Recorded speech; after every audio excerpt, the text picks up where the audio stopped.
السلام علیکم دوستو، کیا آپ چاہتے ہیں کہ آپ کے گملے میں ایسا پھول کھلے جو دھوپ میں بھی چمکے اور دیکھنے والے حیران بھی رہ جائیں؟ آج میں آپ کو ایک ایسے پودے کے بارے میں بتانے جا رہا ہوں جو کم پانی میں بھی شاندار پھول دیتا ہے۔ اگر آپ نے اس کی صرف ایک چھوٹی سی ٹپ فالو کر لی تو آپ کا گملہ مہینوں تک پھولوں سے بھرا رہے گا۔ تو ویڈیو کو آخر تک ضرور دیکھیں گا کیونکہ آخر میں ایک خاص ٹپ بھی شیئر کروں گا۔ دوستو ویڈیو شروع کرتے ہیں۔ ویڈیو شروع کرنے سے پہلے آپ سے گزارش ہے کہ ویڈیو کو لائک کر دیں، چینل کو سبسکرائب کر دیں اور بیل آئیکن دبا دیں تاکہ میری ہر آنے والی ویڈیو آپ تک آسانی سے پہنچ سکے۔ دوستو آج ہم بات کرنے والے ہیں آئس پلانٹ کے بارے میں، جسے سائنسی طور پر ڈیلوسپرما کہا جاتا ہے۔ یہ ایک خوبصورت سیکولنٹ پودا ہوتا ہے۔ یہ خاص طور پر تیز دھوپ اور گرم موسم کو پسند کرتا ہے۔ اس کی سب سے بڑی خاصیت یہ ہے کہ اس کے پتے موٹے اور رس دار ہوتے ہیں، اسی لیے یہ کم پانی میں بھی آسانی سے زندہ رہ سکتا ہے۔ اس کے پھول ڈیزی کی طرح ہوتے ہیں، درمیان میں سفید شیڈ اور کناروں پر شوخ گلابی رنگ جو دھوپ میں چمکتے ہیں۔ تو آئس پلانٹ کو اگانے کے لیے سب سے پہلے ہمیں چاہیے ہوتا ہے ایک ڈرینیج والا گملہ، جس کے نیچے ڈرینیج ہول ہونا لازمی ہے۔ آئس پلانٹ کو زیادہ پانی پسند نہیں ہوتا۔ یاد رکھیں اگر پانی نیچے والے ہول سے باہر نہ نکلے تو جڑیں خراب ہو سکتی ہیں، جس سے آپ کا سیکولنٹ پودا مر بھی سکتا ہے۔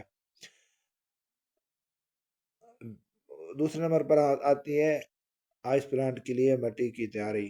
آئس پلانٹ کو عام طور پر بہت ہی ویل ڈرین اور بربری مٹی پسند ہے۔ اس کو عام گارڈن کی مٹی میں کبھی بھی نہ لگائیں۔ تو اس کو لگانے کے لیے مٹی کا جو بہترین مکس ہے وہ ہے 50% باغ کی مٹی، 30% ریت، 20% گوبر کی کھاد یا کمپوسٹ۔ یہ مکس مٹی کو ہلکا اور ڈرینیج والا بناتا ہے، جس سے آئس پلانٹ کو گرو ہونے میں آسانی ہوتی ہے اور پھول بھی زیادہ دیتا ہے۔ آئس پلانٹ کو دھوپ بہت زیادہ پسند ہے۔ اس کو کم سے کم 5 سے 6 گھنٹے کی براہ راست دھوپ کی ضرورت ہوتی ہے۔ اگر دھوپ کم ہوگی تو پودا لمبا تو ہوگا مگر پھول کم آئیں گے، لہٰذا اسے ایسی جگہ پر رکھیں جہاں مکمل سن لائٹ آتی ہو۔ اور ایک اور خاص بات اس کے بارے میں آپ کو بتا دوں کہ آئس پلانٹ کو چڑیاں بڑے شوق سے کھاتی ہیں۔ اس کے جو پتے ہوتے ہیں وہ چڑیاں بڑے شوق سے کھاتی ہیں، اس لیے آپ نے اس کو چڑیوں سے لازمی بچانا ہے۔ میں نے اپنے آئس پلانٹ کے اوپر ایک جالی لگائی ہوئی ہے جس سے یہ چڑیوں سے محفوظ رہتا ہے اور پھول بھی دیتا رہتا ہے۔ تو آپ نے کوئی نہ کوئی ایسا طریقہ کار لازمی کرنا ہے جس سے آپ اس کو چڑیوں سے بچا سکیں۔ چوتھے نمبر پر ہمارے پاس آتا ہے پانی دینے کا صحیح طریقہ کار۔ یہ سب سے اہم حصہ ہے۔ پانی دینے کا صحیح طریقہ ہی آئس پلانٹ کو زندہ رکھ سکتا ہے، کیونکہ جہاں بھی آپ غلطی کریں گے آپ کا آئس پلانٹ مر جائے گا۔ تو پانی دینے کے لیے آئس پلانٹ کو چونکہ زیادہ پانی پسند نہیں ہوتا، تو پانی زیادہ دینے کی غلطی کبھی بھی نہ کریں۔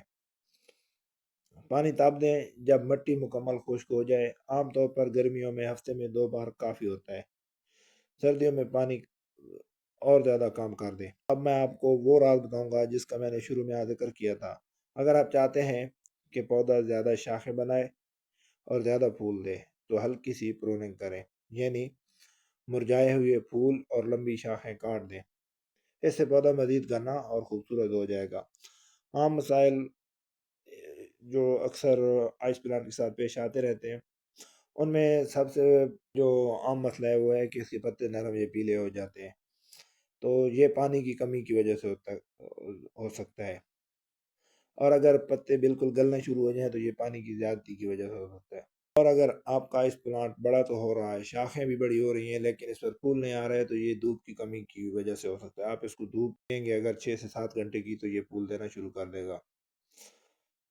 تو خلاصہ یہ ہے کہ پانی کم دیں اور دھوپ زیادہ دیں تو یہ آپ کا بہترین فلاورنگ کرے گا۔